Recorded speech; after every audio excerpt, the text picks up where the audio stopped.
خب پیرو پست های قبلی که من در یوتیوب منتشر کردم، ببینید عزیزان، من یک دعوت به مشارکت در یک بیزنس کردم که این بیزنس در واقع هدف غایی و نهاییش مالی نیست، بلکه هدفش کاملا در راستای سازندگی ایران هست و از نگاه ایران دوستی وارد این موضوع شدم. واقعیت اینه که از همه عزیزانی که عشق به ایران دارند درخواست میکنم که اگر تمایل به انجام این موضوع دارند و در واقع مشارکت در این بیزنس رو باهاش اوکی هستند،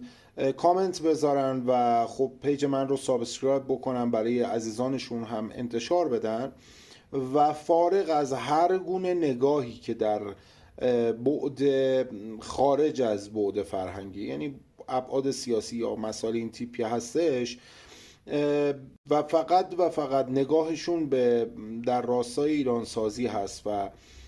علاقمند به این هستند که ایران ما فارغ از آن چیزی که بعد از جنگ هر مدلی که اتفاق می افتد بتوانیم یک ایران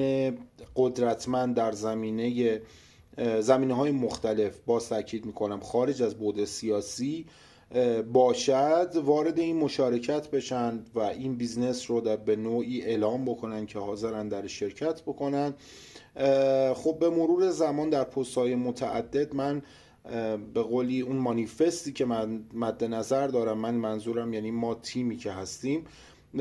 در واقع به شما ارائه خواهیم داد و این منوط به این هستش که ببینم چقدر پذیرش برای این موضوع وجود داره. ایران قلب منه، مردم ایران قلب منن و بلا شک من این موضوع رو فقط برای نگاه به ایران دوستی ارائه دادم.